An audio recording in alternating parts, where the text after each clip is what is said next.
Então, para finalizar as nossas aulas de tratamento convencional, lembrando que, independente da configuração, se é uma ETA de ciclo completo, se é filtração direta, se é filtração lenta, dependente do que for o tratamento, qualquer tipo de água a ser utilizada para abastecimento, mesmo se for subterrânea, ela precisa passar por desinfecção.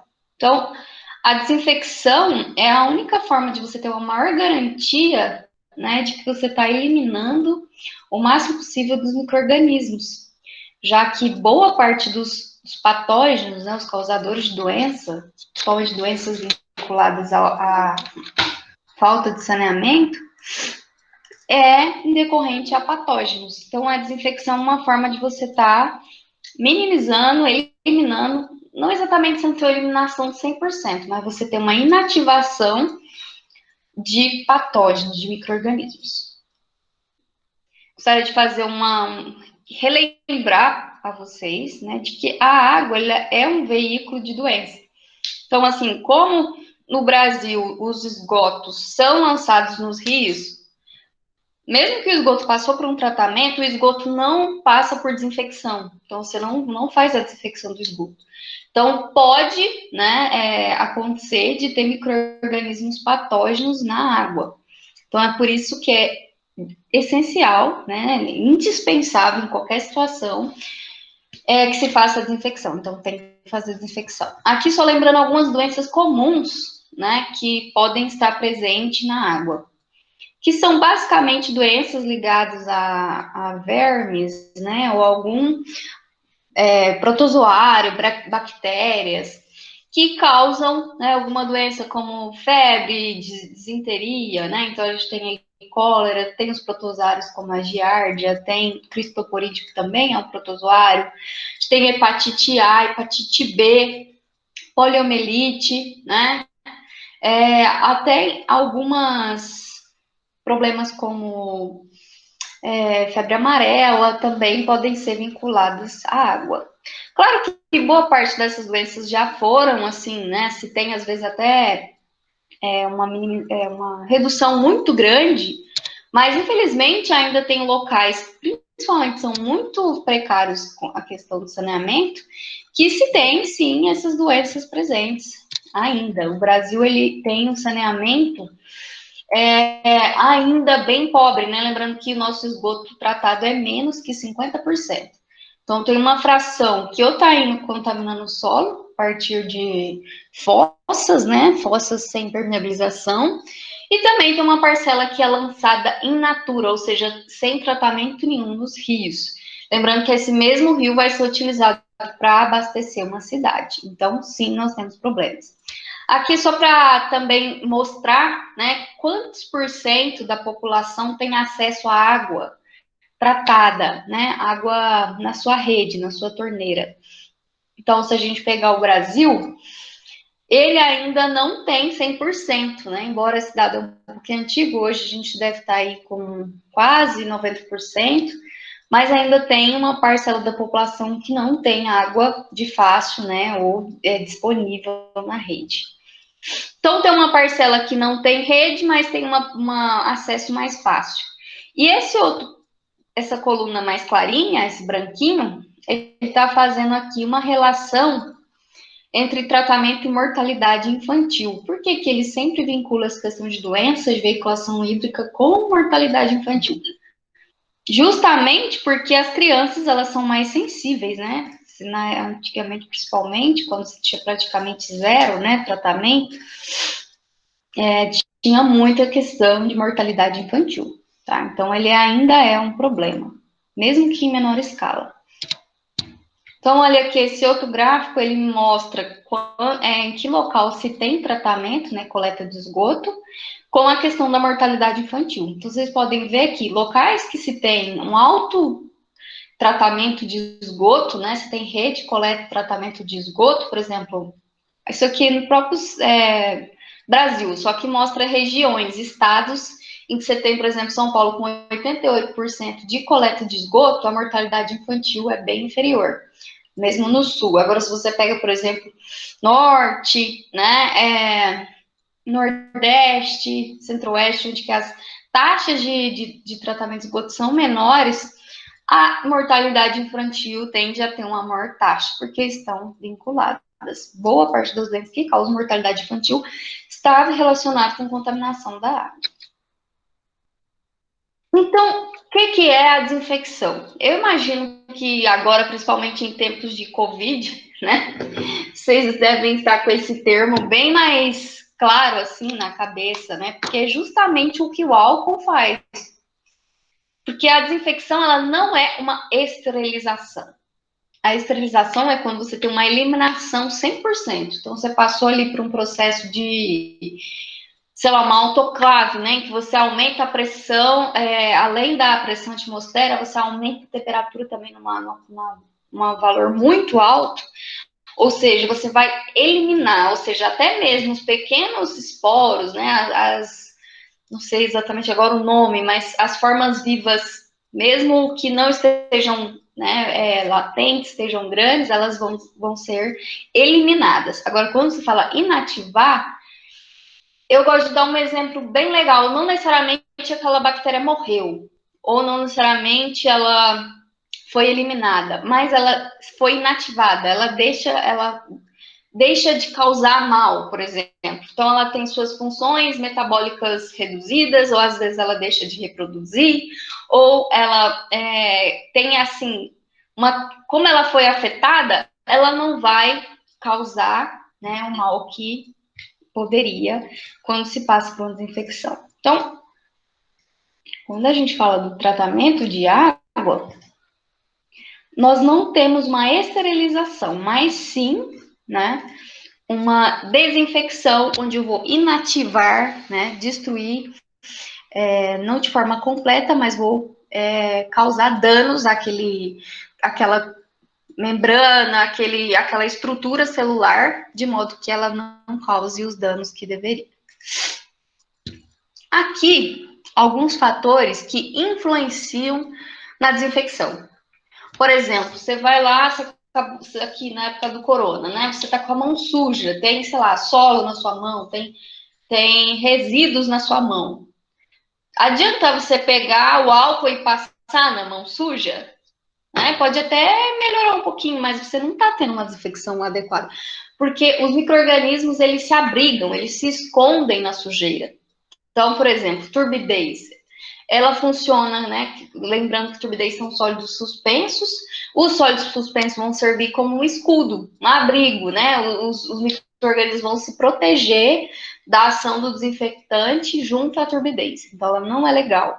Quando você vai fazer a desinfecção da água, essa água já tem que ter sido clarificada, tem que ter, né, reduzido o máximo possível a turbidez. Por isso, da desinfecção ser a última etapa do tratamento. Então, é pós-filtro, quando você conseguiu eliminar o máximo possível de turbidez da sua água. Substâncias úmicas, muito importante, por quê? Porque boa parte do país faz o tipo de infecção a partir do cloro. Então, praticamente todo o país faz cloração. E o que acontece? O cloro ativo, ele pode reagir com substâncias úmicas e produzir subprodutos tóxicos, cancerígenos, por exemplo, trialometanos. Então, quando a gente se preocupa em remover substâncias úmicas da água, que é medida, né, indireta de cor verdadeira, lembra de eu falar de cor verdadeira? Que cor verdadeira é um indicativo de substâncias úmicas? Por que é importante se remover, então, essa cor verdadeira, essas substâncias úmicas? Porque elas podem, durante a desinfecção, produzir trialometanos, que são compostos cancerígenos. Outros compostos inorgânicos também podem reagir com cloro ou com outro desinfectante, então não é importante você ter o mínimo possível. E o pH e a temperatura, ele vai influenciar no processo de desinfecção. Então, assim, agora a gente vai ver, né, quais são os infectantes, como eles reagem em função de pH e de temperatura. Isso pode fazer com que ele fique dissociado, fique num formato, fique em outro. Eu vou mostrar isso para vocês. Até aqui tudo bem? Tá todo mundo aí me ouvindo? Quando a gente fala, então, da desinfecção, não sei se vocês lembram quando eu falei da portaria de potabilidade, mas a gente utilizava isso é uma pergunta, né? Que tipo de análise a gente faz na água para poder ver, né, se esses micro-organismos foi inativado, se você teve uma boa desinfecção? Qual que é a análise, Jennifer? Isso, coliformes, né?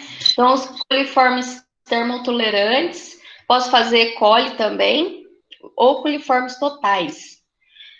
Lembrando que não exatamente a gente faz coliformes porque coliformes causam doenças, mas é porque o coliforme, ele é um indicativo de que houve o quê? Primeiro, porque é mais barato, né? Mas por que que ele me serve? Por que que ele me serve de indicativo? Porque se tiver fazendo o teste e der positivo, a possibilidade de ter outros patógenos na água, e também é um indicativo de que há presença de fezes. Sim. Isso, é isso mesmo. Porque os termotolerantes, eles são coliformes específicos, né, do intestino.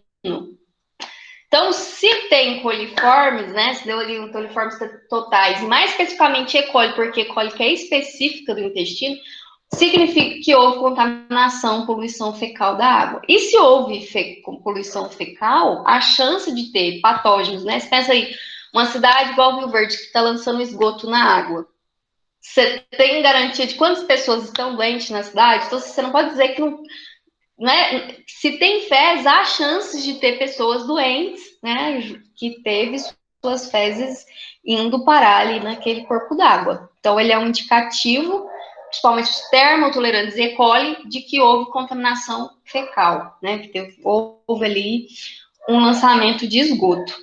Então, como boa parte daquelas doenças que eu mostrei para vocês são ligadas, né, ao intestino humano, então você tem ali que se tem coliformes, há chances de ter, né, outros patógenos. Lembrando que protozoários, eu não tenho garantia de remoção de protozoários com uma desinfecção. Alguém lembra por quê?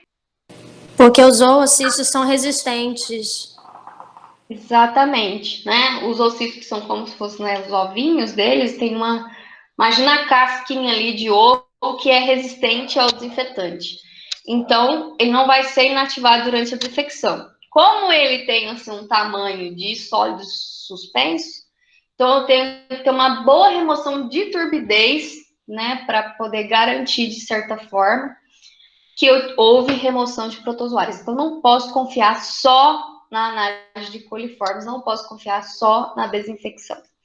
Então, na prática, eu tenho assim uma ideia de que a desinfecção foi boa, fazendo análise, né, de coliformes, já que se coliformes deu 0, eu tive ali uma boa inativação dos micro-organismos. Lembrando que eu não posso considerar isso para giardias e cristoporídeo, que são protozoários. Então, aqui eu estou mostrando a questão dos protozoários, a ocorrência, né? A gente tem ocorrência, que, por exemplo, no Brasil, a gente não faz muitas análises disso, mas pode acontecer de ter protozoário. Então, se tem protozoário, tem que ter uma boa remoção de turbidez. Aqui, só para mostrar alguns organismos, né, algumas análises que podem ser utilizadas como indicador. E para que ela é boa e para que ela não é boa. Por exemplo, coliformes. Ele é um bom indicador para bactérias, para vírus e alguns micro-organismos que são, né, residentes, né, que, tipo assim, menos resistentes que esse grupo. Então, algo que é mais sensível à desinfecção do que bactérias, ótimo, vale. Agora, ele não é indicado para eumintos nem protozoários. Então, alguns vermes também não é legal, e nem para algumas bactérias esporuladas, que elas liberam esporos. Agora, se a gente pega grupos do coliformes fecais, hoje não fala mais fecal, né? É termotolerante. Também são bons para as mesmas bactérias entéricas, alguns vírus e alguns micro-organismos. Não é legal para as mesmas coisas, protozoários, eumintos e alguns vírus. A gente tem outras análises, né? Essas aqui são as mais comuns e a que vocês vão ver mais ser feitas nas ETAs, né? Mas tem outros tipos de bactérias que são feitas, né, análise na água, que é essa Klebsiella, sei lá como é que fala isso, que são bactérias bacilares, né, gram-negativas, e elas é um bom indicador de reconhecimento de coliformes, mas ela não é indicada também para protozoários, helmintos e alguns vírus. Então, não é muito diferente do coliformes. E. coli, ela é uma bactéria própria do intestino, né? Então, ela é como se fosse um termotolerante, mas é uma... Como é que eu falo? É uma espécie, né? Então, ele vai ter as mesmas situações ali do coliforme, né? Ele não vai ser legal para protozoários. Colífagos. Colífagos, não sei se vocês já viram, podia ter posto uma fotinha.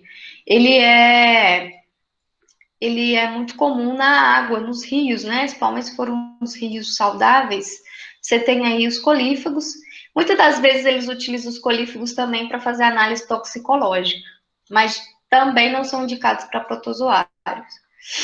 E tem ali esse outra bactéria que é comumente encontrada no solo, que é o Clostridium, né? E ele é interessante para você indicar protozoários, mas não é legal para helmintos, né? Então, talvez uma possibilidade de se fazer essa análise. Pode fazer tubos múltiplos. Eu nunca fiz, não conheço nenhuma ETA que faz, mas é uma opção para você ter uma melhor garantia, já que fazer análise de protozoários é muito mais complexo. Então, né, só recapitulando, que eu acho que eu já falei tudo isso que eu já falei em outras aulas, mas vamos, então, de fato, para o que é a desinfecção. A desinfecção ela pode ser química, utilizando compostos químicos, processos químicos, e ela pode ser uma desinfecção física, né, onde você utiliza o calor ou a radiação ultravioleta. Tá? Tem-se muito uso da radiação ultravioleta, todo mundo já deve ter visto algum laboratório, alguma capela que tem radiação ultravioleta. Hoje em dia você consegue comprar, né, algumas lâmpadas. Essas lâmpadas, elas então, onde a luz pega, ela esteriliza a superfície, né? Então, ela tem uma boa capacidade aí de desinfecção.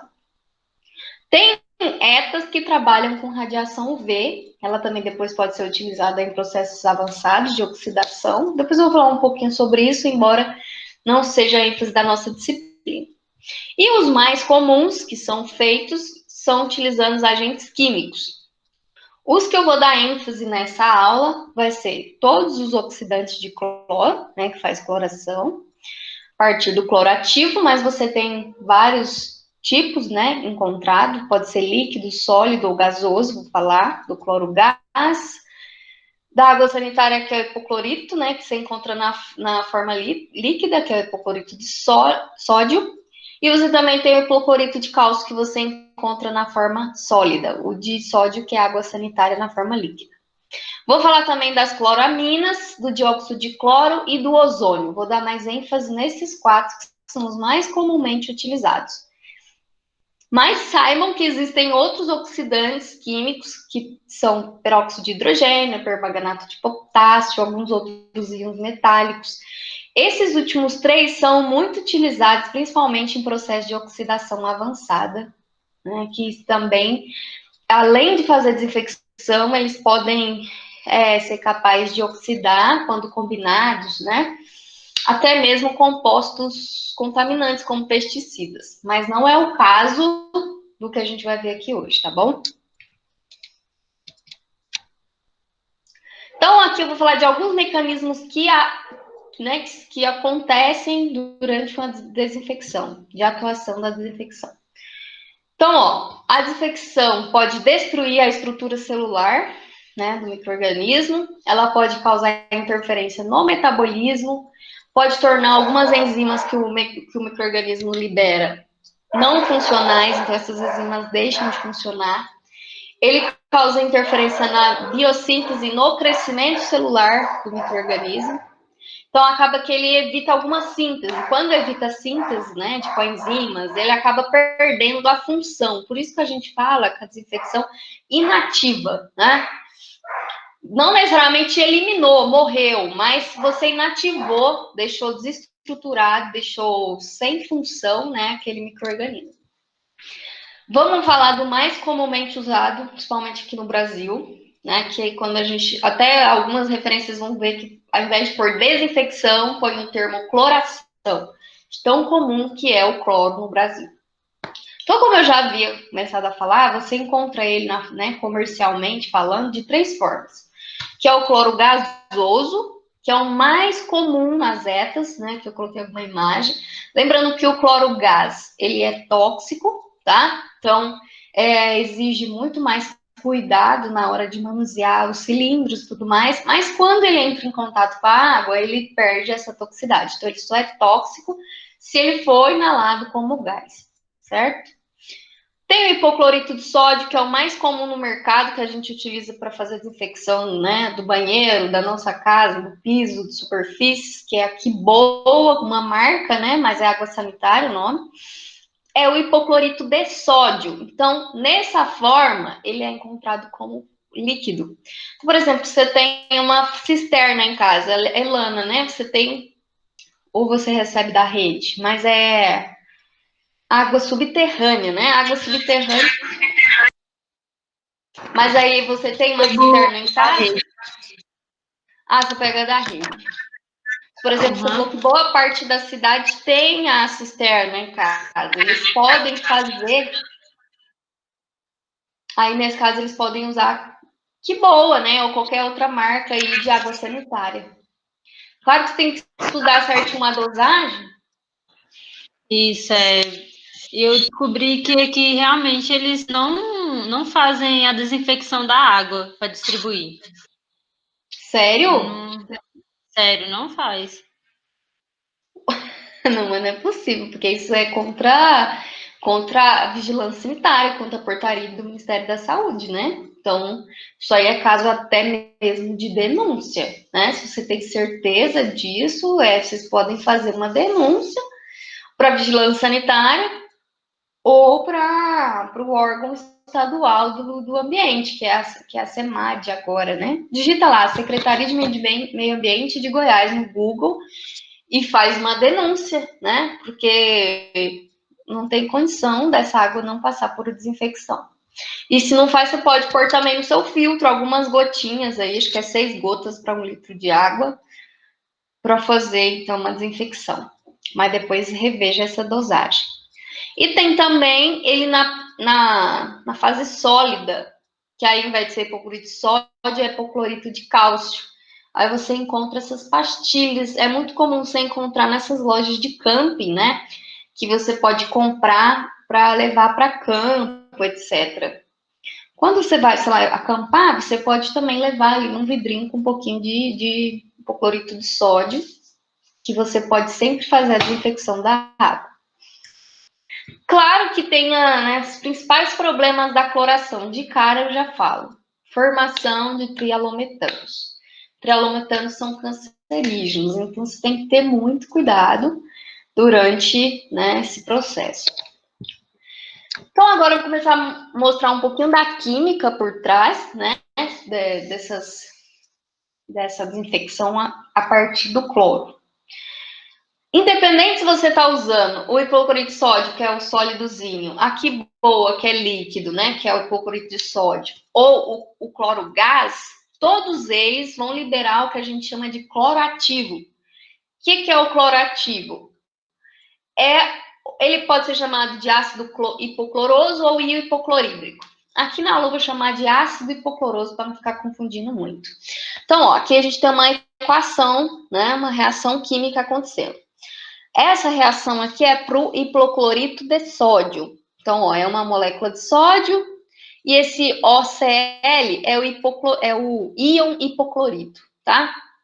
Na verdade, o hipoclorito é sem um Hzinho. Quando tá com Hzinho, ele vira ácido hipocloroso. Então, ó, você compra ali a sua Quiboa, NaOCl, né? Uma molécula de cloro, uma de oxigênio e uma de sódio. Quando ela reage com a água, o que acontece? Ela dissocia o sódio, né? Libera ali uma hidroxila e tem ali, então, junto ao íon hipoclorito, um hidrogênio. Então, forma ali o ácido hipocloroso. É esse ácido hipocloroso aqui que é o clorativo. É ele que vai, então, reagir, né, inativar os micro-organismos. É ele que é o composto que a gente chama de ativo. Ativo porque é ele que está atuando na desinfecção. Então, quando você mistura quiboa com água, acontece isso, libera esse ácido hipocloroso e é ele que vai, então, inativar os micro-organismos da água. Outra coisa importante, se você for usar quiboa em casa para limpar o chão, né? O interessante é que você use a quiboa depois de retirar o grosseiro, o sólido, né? Então, sempre vai, seja para sua mão, você vai usar o álcool gel, você tem que lavar a mão. Se for para casa, você lava a casa para depois usar o processo de desinfecção, que é a última etapa. Se o chão, o piso, a água, a sua mão estiver limpa, o efeito dessa desinfecção vai ser mais eficiente. Quanto ao hipoclorito de cálcio, que é a fração sólida, ele também tem o íon aqui hipoclorídrico, né? Quando se junta com a água, você libera, dissocia a molécula de cálcio, libera ali as hidroxilas e forma ali, então, o mesmo composto ativo, né? Que é o ácido hipocloroso. Então, tanto faz você usar ele sólido quanto você usar ele líquido, ele vai ter a mesma reação, né, quanto aos micro-organismos. Talvez seja interessante você usar o de cálcio, porque o cálcio, né, é mais interessante para a nossa saúde do que o sódio. Mas, assim, a quantidade de sódio também é muito pequena. Talvez por isso das pessoas reclamarem um pouco, às vezes, do gosto. Né? Se você for utilizar, que boa, pode dar um gostinho. Então, esses, né, não são muito utilizados em etas. Esse líquido, né, na forma líquida ou na fase sólida, não é tão comum. É mais para uso doméstico ou para uso de camping, etc. Na prática, as etas, né, elas utilizam os cilindros de gás, que é o cloro-gás, né, é um gás, eu acho que ele é inodoro, mas ele tem essa cor amarelada, né, e ele também é extremamente tóxico. Uma aluna que trabalhava numa ETA disse que foi manusear sem nenhum equipamento de proteção, sem nenhum cuidado, e ele acabou desmaiando durante o processo, né? Então, assim, ele é extremamente tóxico. Então, o que acontece? O cloro-gás, né? O cloro-gás, então, é essa molécula aqui, que é 2 moléculas de cloro, na forma de gás. Então, é cloro mesmo, cloro-gás. Quando ele entra em contato com uma água, ele também forma o ácido hipocloroso, libera ali mais uma hidroxila, não, esse daqui é o H+, né, que é o ácido, não, hidrogênio, e libera também uma molécula extra aqui de cloro. Então, só uma vai se juntar ali a um hidrogênio e formar, então, o composto ativo, que é o ácido hipocloroso.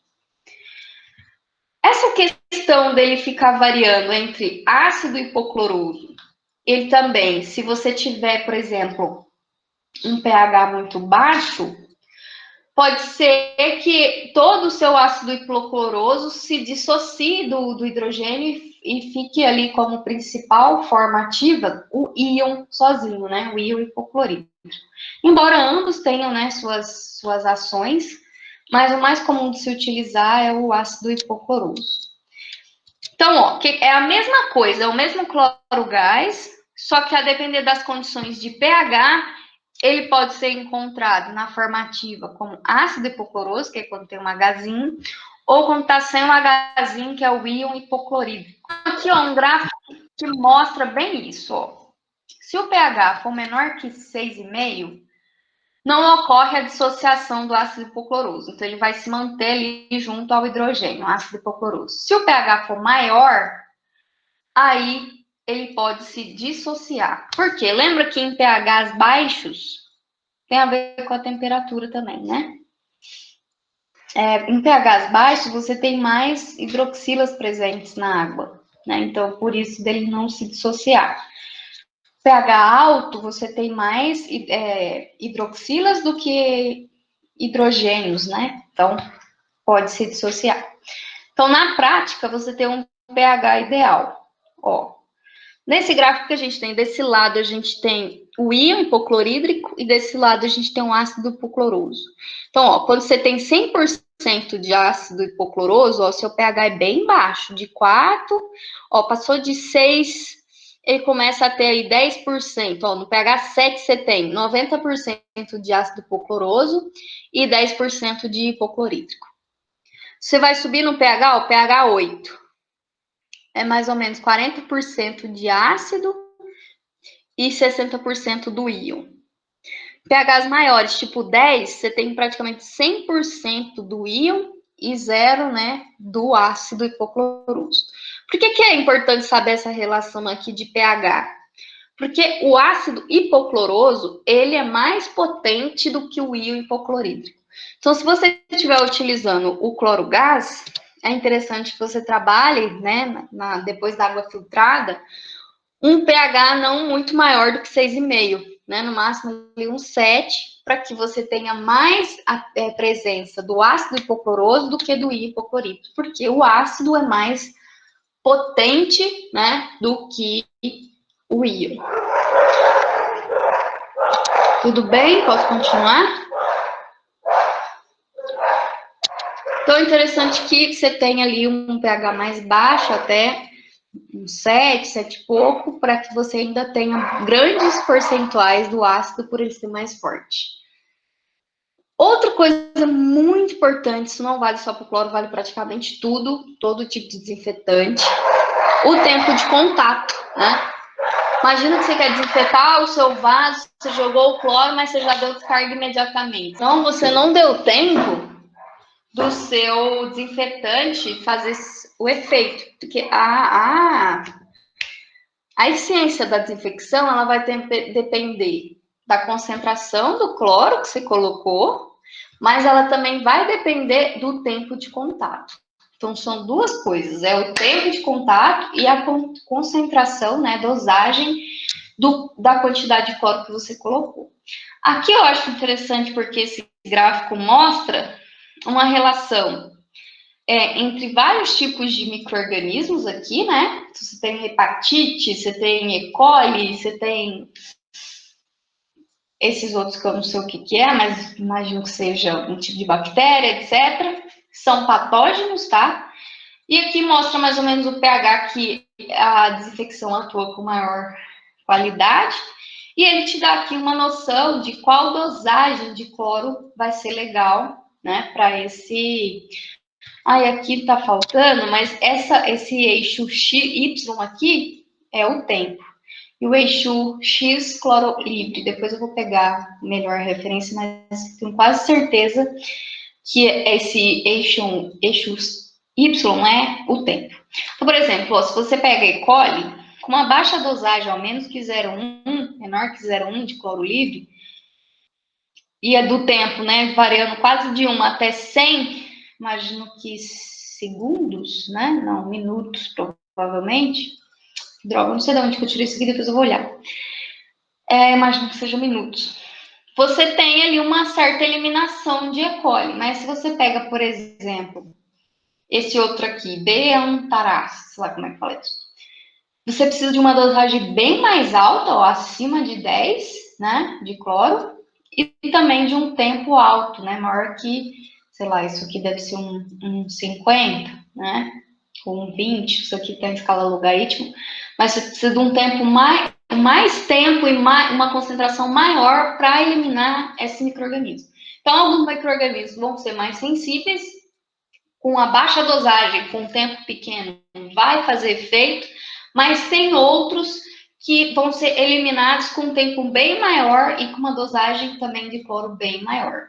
Então, outra coisa que é muito importante a gente desinfetar na nossa casa são os alimentos. Então, eu sempre uso, né, o hipoclorito de sódio, a Aquaboa ou outra água sanitária para desinfetar os vegetais. Então, você também tem que deixar um determinado tempo. Não é interessante que você deixe tempo demais, mas pelo menos uns 10 minutos. Você vai colocar ali uma colher de sopa de quiboa, né, de hipoclorito de sódio, em 1 litro de água. Essa é a concentração ideal para você desinfetar os alimentos, vegetais, frutas, etc. E aí a gente vai, então, volta aqui para o grande problema do uso do cloro, né, do clorativo, do ácido hipocloroso. Por quê? Porque ele pode formar, né, alguns órgãos clorados, né, principalmente aí o pior de todos, que são os trialometanos. Esses trialometanos são precursores, então, assim, ele vai ser formado na presença de substâncias úmicas. Então, se você tem substância úmica na água, você coloca o cloro, as chances de formar trialometanos é muito grande. E qual que é o grande problema ainda? Que, ó, você pode ter a formação desde o minuto, né? Isso aqui é hora zero, mas à medida que vai ficando mais tempo, muitas horas ali em contato com a água, ele faz crescer, ele não reduz, não estabiliza.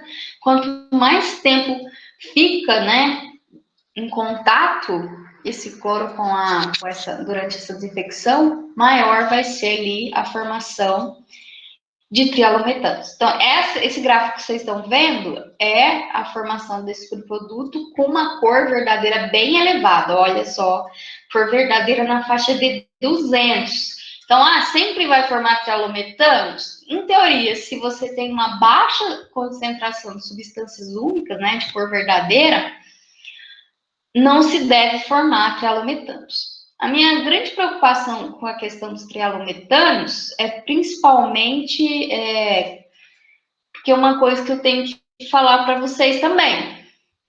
Quando a gente fala da cloração, essa parte que eu estou falando aqui, desse tempo de contato, é lá dentro da ETA, né? Você vai ter ali um tanque de contato onde você vai fazer a desinfecção. Mas quando você vai encaminhar essa água para a cidade, então ela vai passar para reservatório e rede, você precisa ter uma determinada concentração restante, a gente chama cloro residual. Então, como essa água vai ser transportada numa tubulação, vai passar um tempo numa caixa d'água, né, nos reservatórios da cidade.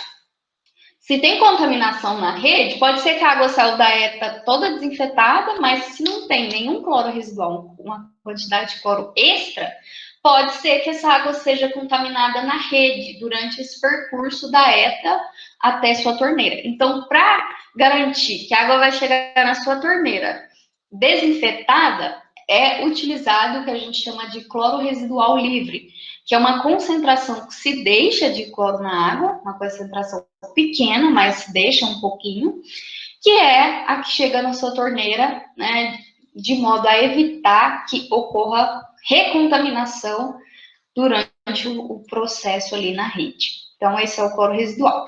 Por exemplo, tem alguns desinfetantes que não sejam cloro. O próprio cloro, quando se faz cloração, você vai deixar ali uma sobrinha do cloro residual. Mas, por exemplo, se você utiliza o ozônio,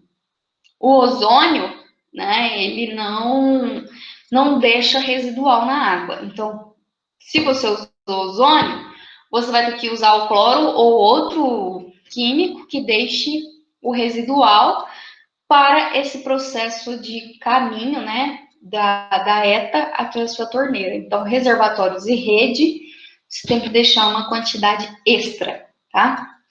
Então, que a quantidade residual é bem baixinha, a concentração é bem baixa, tá? A gente está falando de 0,2, né, micrograma por litro. Mas eu ainda tenho um pouquinho de medo em questão a caixa d'água muito sujas, né? Você tem ali uma caixa d'água que tem uns sólidos ali de sujeira, e esses sólidos às vezes estão ali há muito, muito tempo, ou seja, degradou tudo que tinha que degradar, então são praticamente, pode-se ter substâncias úmicas nessa sujeira da caixa d'água. Então, né, é um certo receio que eu tenho quanto à formação de trialometanos na rede. Estou falando isso da minha cabeça, não tem referência falando sobre isso. As referências são mais sobre a questão do processo dentro da ETA mesmo, durante o processo de cloração. Mas, de qualquer forma, limpe suas caixas d'água, né? Outras variáveis que influenciam na formação de trialometanos. Então, primeiro, substâncias úmicas, né? Medida ali de cor verdadeira. Depois, tem a questão do tempo de contato, porque quanto mais tempo eu deixo, mais a probabilidade de formar trialometano. Temperatura. Se a temperatura aumenta, você também aumenta a probabilidade, já que a temperatura, né, aumenta as reações, facilita a reação química.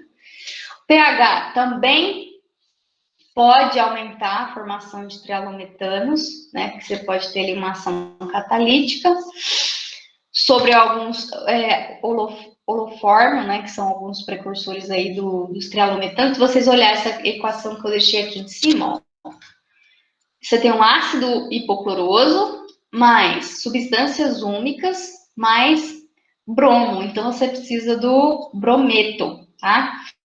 Então, o brometo também é importante aí, brometos ou iodetos, para formar esses trialometanos. Então, na presença do cloro aquoso, eles também são oxidados e participam ali da formação junto com as substâncias químicas para formar o tal do trialometano.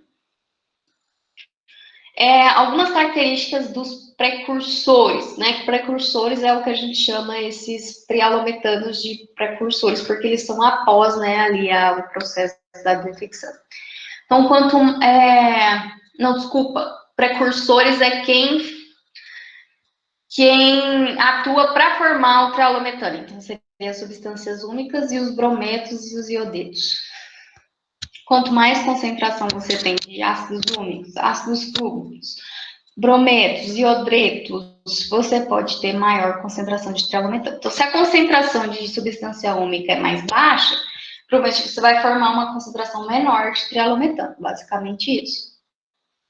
E, por fim, concentração de cloro também influencia, né? Quanto maior a concentração de cloro que você está utilizando na detecção, maior chance de formar trialometanos. Então, trialometanos é um problema? É um problema. Por isso que é muito importante que a cor verdadeira da sua ETA ali, no final da água tratada, seja bem baixa, né? Então, é um dos requisitos para evitar a formação desses compostos. Então, esse é a cloração, né, a partir ali da liberação do ácido hipocloroso, que a gente também chama de cloro ativo.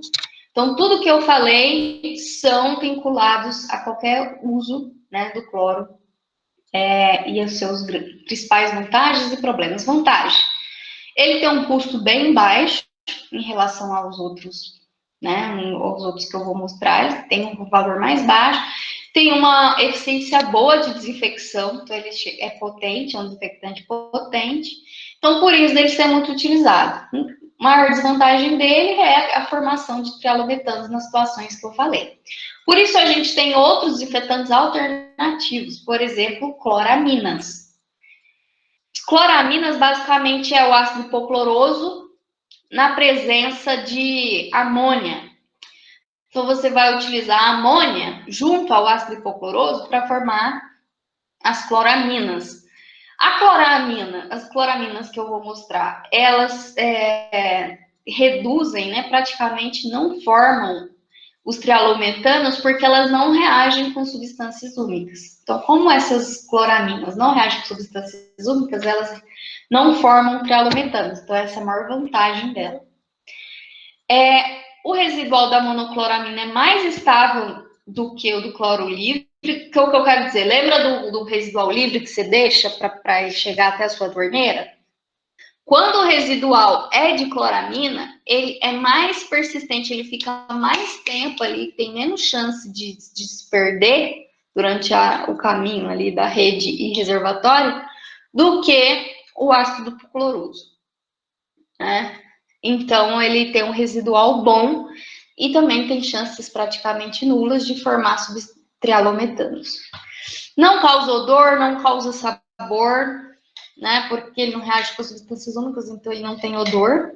E o custo dele também é relativamente baixo.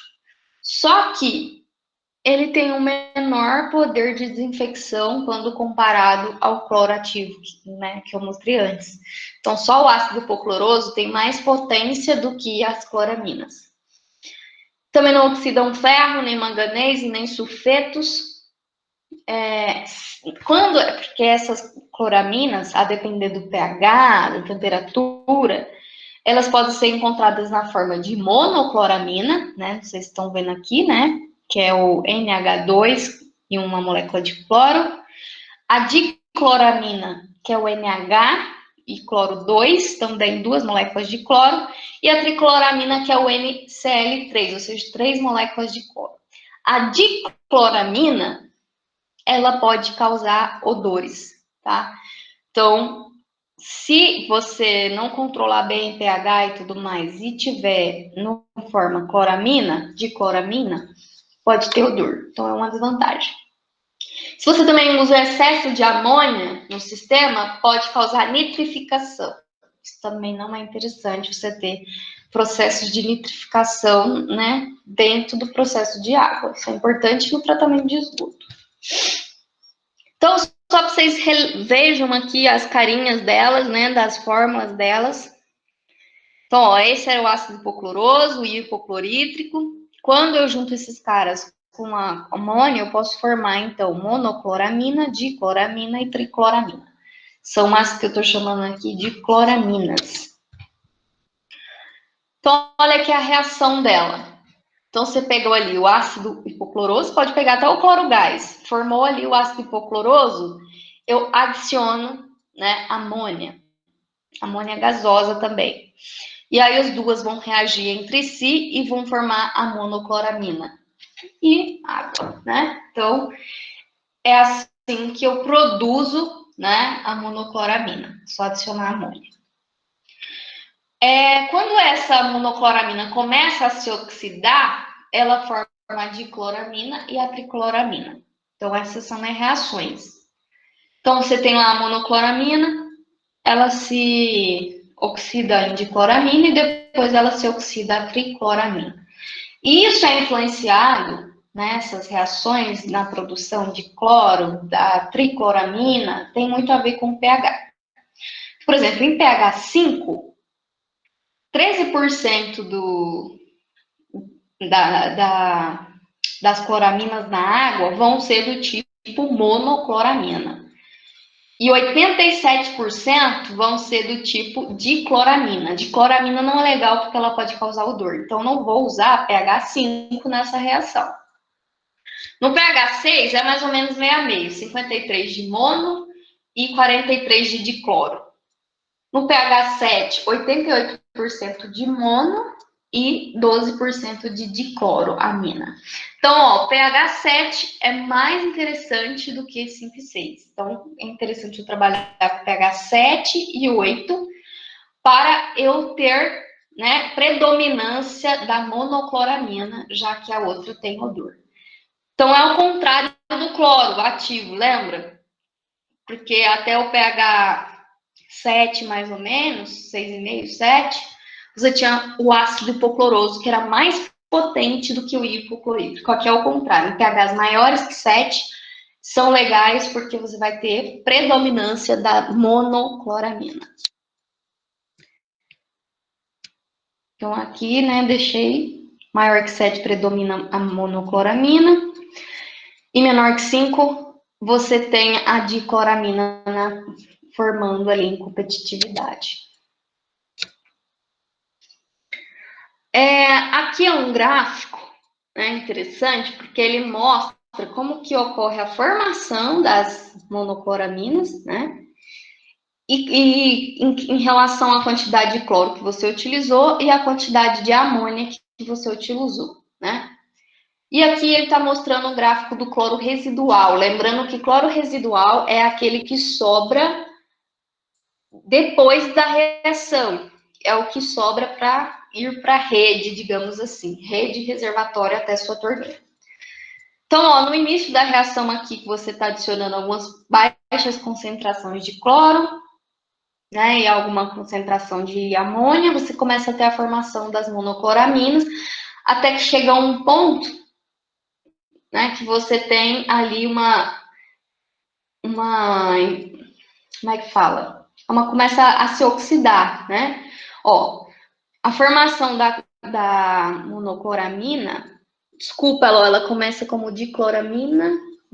Então, no início da reação, você tem basicamente dicloramina. Não, monocloramina, tá certo, tô viajando, não é? Desculpa, gente. Olha no gráfico de baixo aqui, ó. No início da reação, você tem baixa formação de monocloramina. Você tem maior predominância de nitrogênio amoniacal. Aí, depois de um certo ponto, você tem o ápice aqui, onde que você tem a maior produção de monocloramina. E esse é um ponto ótimo. Só que daí chega um ponto que, se você começa a adicionar demais cloro dosado, né, você começa a ter a oxidação da monocloramina e ela acaba se transformando em dicloramina, certo? Mas esse gráfico tem que acontecer, porque chega ali no zero ali, que é o breaking point, né? Breaking point, que é quando você tem praticamente a oxidação total de toda a amônia que você colocou na água. Então, você oxidou, e após esse ponto, você tem ali praticamente o que sobra é a concentração de residual livre. Então, sobra o quê? O cloro residual livre, que é o que vai ficar na rede, tá? Então, tem até aqui, você oxidou, você tem cloro ativo, você colocou o cloro ativo, você colocou a amônia começa a aumentar, chega a um ponto ótimo, depois ela começa a oxidar até ter a oxidação total da amônia, o que vai sobrar é só o cloro residual livre. Era mais ou menos isso que eu queria dizer esse gráfico. É só para mostrar como que ocorre a reação para que você deixe ao final ali o residual livre. Então, você pode ver que a concentração de residual livre, ele é bem mais baixinho, né, do que todo o restante da reação. Então, essa reação com esses pontos maiores é o ideal para você inativar os micro-organismos. E esse cloro livre já inativou, mas você deixou um extra ali para garantir que não vai ocorrer a reinfecção até a chegada da sua torneira. Então, vou fazer uma recapitulada. Monocloramina não forma trialometano, mas ela é mais fraca, né? Ela tem um poder de desinfecção menor. Por outro lado, ela gera um bom residual livre e também não tem um baixo custo de produção. Então, no meu caso, se eu tivesse uma época e fosse tomar decisão, talvez seria interessante trabalhar com as cloraminas. Um outro terceiro, né? Eu falei que eu vou dar ênfase em 4 tipos de desinfetantes. Então, a gente falou do clorativo, né? O ácido hipocloroso lá, as cloraminas, e agora a gente vai falar do dióxido de cloro, tá? Então, não são a mesma coisa, são desinfetantes diferentes. Dióxido de cloro é aqui, ó, ele é aquoso, então são duas moléculas aqui de oxigênio para uma de cloro. E ele faz, né, várias reações importantes aqui, onde acaba que ele pode estar predominantemente na forma de clorito, clorato, né, então o clorito é esse ClO2, o clorato é ClO3, e o cloreto é só o Cl sozinho, sem o oxigênio, né? Então, são essas reações aqui que estão aqui. Quando reagindo com a água, né? Ele pode estar numa forma ou na outra. Ele é um oxidante potente, né? Então, isso é um ponto positivo para ele. E ele também não é precursor de trialometano, então ele não forma trialometanos também. Qual que é a desvantagem dele? Ele é mais caro, né? Para produzir, ele é produzido no local, então você precisa de ter como se fosse uma máquina, né, um equipamento que produza o dióxido de cloro, né, em loco.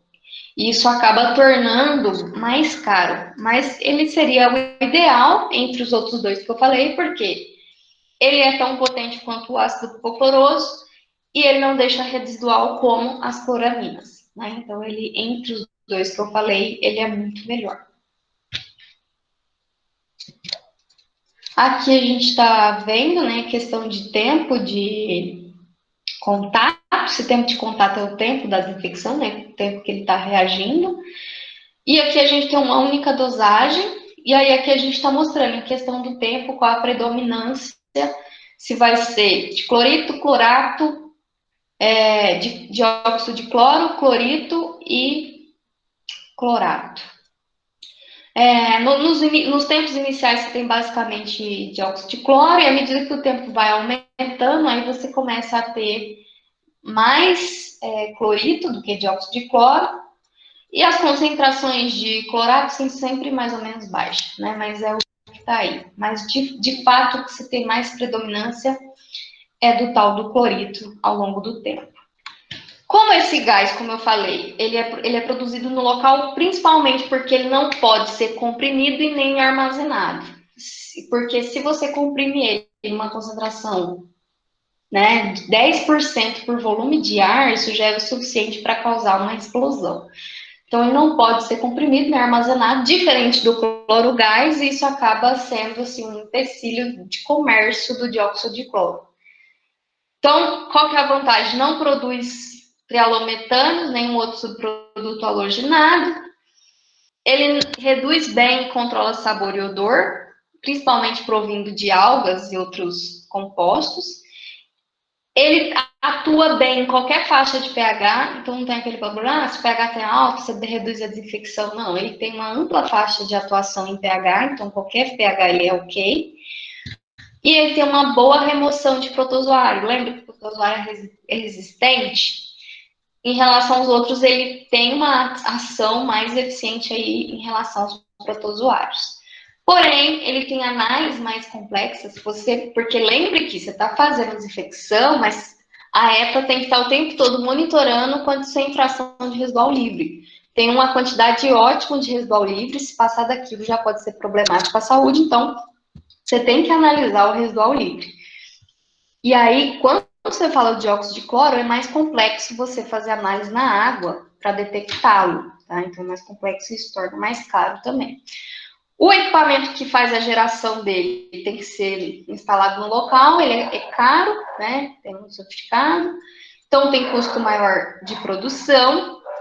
E também você precisa de pelo menos mais 2 ou 3 produtos químicos ali que você vai ter que armazenar para produzi-lo. Então, você precisa de espaço, você precisa de questão de produção. Mas ele é um dos meus favoritos porque ele deixa residual na água, tá? E ele não forma trialometano e tem uma ótima eficiência. Então, até agora, ele é o preferido. E aqui, por fim, que é o que eu vou parar por aqui, vou falar por último, do ozônio. O ozônio, todo mundo já deve ter ouvido falar de ozônio. Tem a camada de ozônio, tá? Lá, acho que na estratosfera, esqueci, lá na terceira, quarta camada da atmosfera. O ozônio lá tem uma importância essencial, se não fosse o ozônio lá na camada de ozônio, a gente estava torrado, então ele é um filtro de ultravioleta, mas aqui ele é muito utilizado, ele pode ser utilizado como oxidante, então ele é auto-oxidante, então ele pode oxidar uma série de compostos e, claro, ele vai oxidar muito bem micro-organismos. Então, ele também é muito utilizado nos processos de oxidação avançada também, mas pode ser utilizado no processo de desinfecção. Então, entre todos que eu falei até agora, ele é o mais potente, tá? Ele é muito volátil e pouco estável, isso é ótimo, porque torna ele um ótimo oxidante. Só que ele em si também, se você respirar, não é interessante, pode ser tóxico para a nossa respiração. Então, ele tem que ser bem instalado, né? Ficar sempre junto ali, em contato só com a água, não é interessante que ele fique numa câmera aberta ou algo que possa ser respirado. Então, aqui se a gente tem uma relação aqui, que você compara o cloro com o ozônio. Que tipo de atuação que eles têm? Então, está dizendo que o cloro, ele atua, né, por difusão celular, como se fosse para pouco movimento lá das moléculas, ele entra em processo de difusão, diferença de concentração, né? E ele entra, assim, na camada celular, né, e acaba atuando, eliminando enzimas, atrapalhando a questão de proteínas, DNA e RNA. Já o ozônio, ele age diretamente na camada celular. Então, não é um processo de difusão, ele é uma ação direta e ele neutraliza a célula em poucos milésimos de segundo. Então, ele tem uma ótima potência de desinfecção. Então, aqui está mostrando uma imagem, né, de como que ele atua. Essa aqui é uma bactéria sadia, são as moléculas de ozônio. Ela entra em contato aqui com a parede celular e ela vai, né, danificando ali totalmente, praticamente, desestruturando a parede celular do micro-organismo. Você pode fazer oxidação direta, você pega o próprio ozônio molecular, né, aquoso, o gás, e coloca ele na água.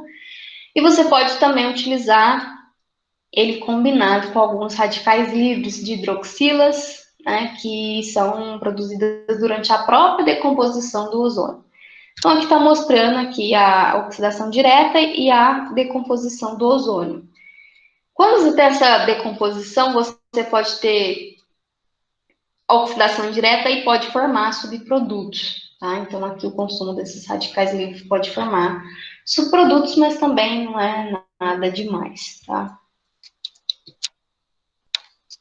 Aqui uma imagem do processo, peraí.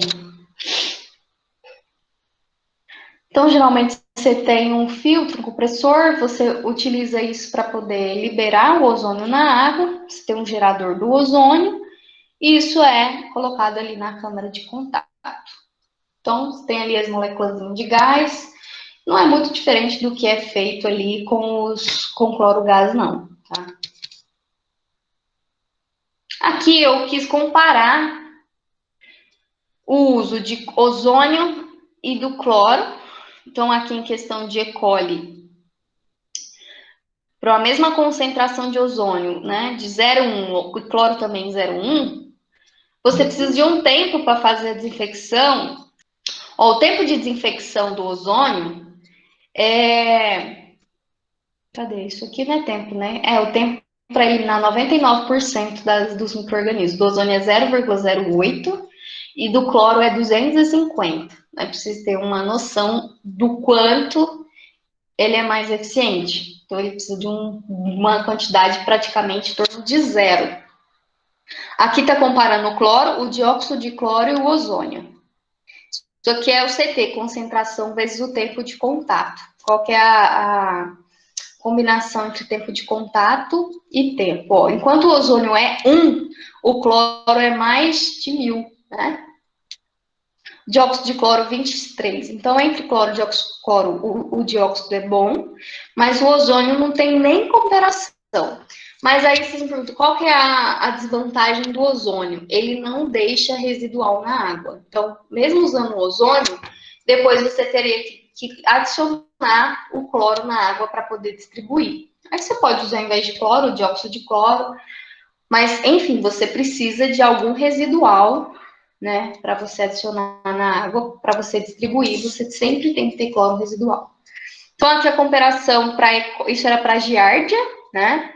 Esse daqui, para E. coli, de novo. O ozônio é menos de 1, né? 0,012, um CT muito pequenininho. Para Cristosporidium, o cloro você precisaria de um CT em torno de 1440, que nem é utilizado na prática, enquanto o ozônio você só precisaria de 5. E aqui está comparando outros tipos de desinfetantes: ozônio, peróxido de hidrogênio, hipoclorito e o cloro.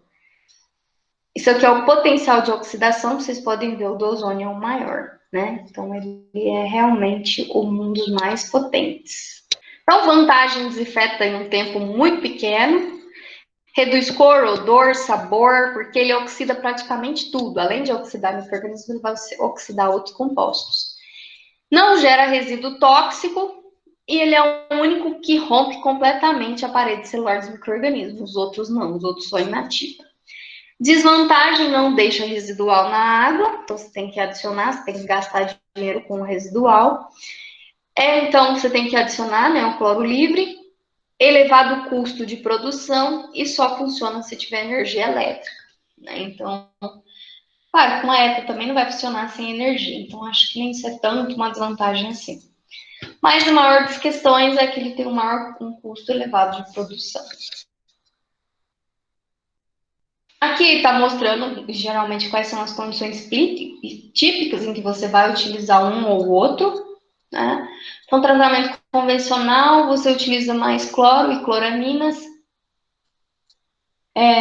Quando você tem subprodutos, ou você tem substâncias únicas, cor verdadeira alta, não é indicado em hipótese alguma você usar o cloro ativo. Você vai ter que usar o cloramina ou dióxido de cloro. Dióxido de cloro também é utilizado para remover protozoários, como o cristoporídeo.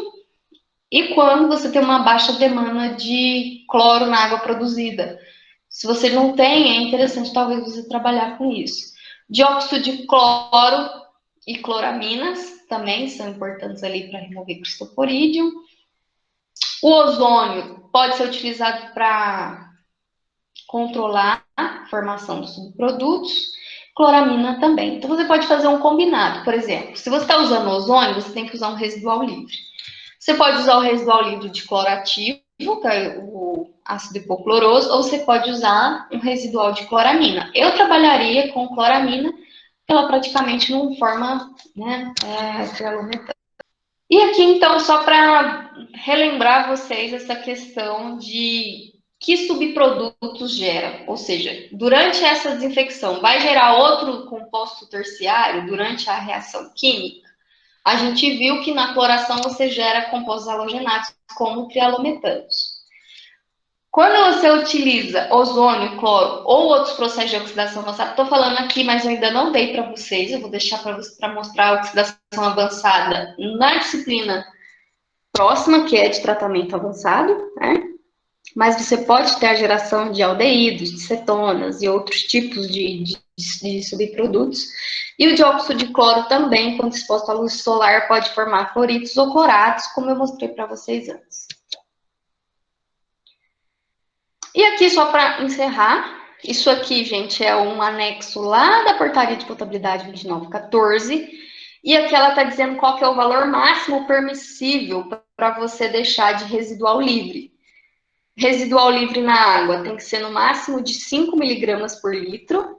Os trialometanos, que é os compostos, né, que cancerígenos lá, que não podem ter, o máximo permitido é 0,1 miligrama por litro. Na rede, geralmente, você mantém de cloro livre, que é o ácido hipocloroso, 5. Se for monocloramina, você vai usar 3, não pode ser maior que 3. E aqui ainda tem questão de bromato e clorito. Clorito é quando você usa dióxido de cloro, não pode ser maior que 0,2, subproduto de clorito. E bromato, lembra que bromato também é precursor de trialometanos? Também não pode ser maior que 0,025 miligrama por litro. Então, esses valores são o máximo permitido, então as ETAs têm que fazer essas análises, né? Se ela não está trabalhando com monocloramina, provavelmente ela não vai fazer, né? Então, ela precisa fazer trialometanos e cloro livre, se ela estiver usando o cloro normal, que é o cloro ativo. Então, é só para vocês saberem que na rede, o cloro residual livre não pode ultrapassar 5 miligramas por litro. Acho que era isso, de desinfecção química, mas eu vou falar um pouquinho só de radiação ultravioleta, né, que é usada também como desinfecção física. Já tem ETAs que trabalham com ele também. Ele tem uma eficiência boa, né, ele pode ser mais caro, mas ele é mais ou menos igual ao ozônio, tem uma ótima eficiência, só que não deixa residual livre na água. Então, de todo jeito, você tem que adicionar o residual livre. Só aqui para vocês verem que está o espectro, né? Então, essa radiação ultravioleta, que é uma luz azul, ela está na faixa do ultravioleta. Então, só para lembrar que você pode ter ondas longas de 320 a 400, ondas médias de 280 a 320 nanômetros e ondas curtas de 200 a 280. Lembrando que raios ultravioletas, eles são cancerígenos. Lembra por que você tem que usar protetor solar? Então, por causa desses raios. Então, não é interessante que você se exponha a essas lâmpadas, certo? Então, você está trabalhando com essa lâmpada, você tem que ter um cuidado para não se expor a elas. Elas conseguem absorver toda a luz, né? E ela atua diretamente no material genético do micro-organismo. Ela causa uma deformação lá, genética, genética, causa mutações no micro-organismo, causa rompimento de cromossomos, inativa enzimas, então ela tem um potencial forte de desinfecção. Você tem no mercado hoje essas lâmpadas, como eu falei, elas podem ser de baixa pressão ou de média alta. O que muda entre elas é a faixa de nanômetros, né? Quanto maior a onda, menor a potência dela. Então, as de baixa pressão tem uma faixa de onda ali de 253. Já as de alta pressão, né, tem uma faixa aí de 100 nanômetros, e produzem uma gama de comprimentos. Elas são mais variáveis, elas conseguem produzir de 100 até 700, tem uma faixa mais ampla. Só que tem outra questão, não pode ter turbidez praticamente nenhuma, porque essa lâmpada, ela vai atuar, não é uma reação química, né? Então, é uma reação física. Então, basicamente, não é reação, né? É uma atuação física. Ela vai atuar basicamente sobre contato. Então, se não está passando luz, se essa água, né, tem uma turbidez alta, essa luz não vai percolar, não vai entrar e vai ter vai atrapalhar muito a atuação da desinfecção. Então, tem que ter turbidez muito baixa, sólidos suspensos muito baixo. É interessante também que tenha baixo teor de ferro, baixo teor de manganês, porque ambos podem alterar a cor, né? O ferro pode alterar a cor.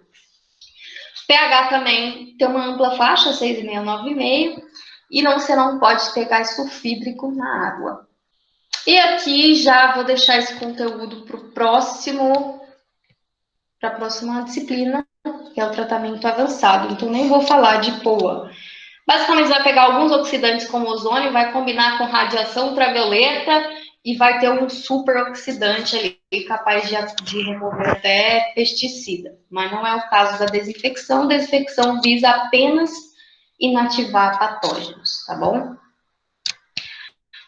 Além da radiação ultravioleta, você pode utilizar o calor. É muito antigo, né? A população muito antiga fazia o quê? Fervia a água. Ferver a água.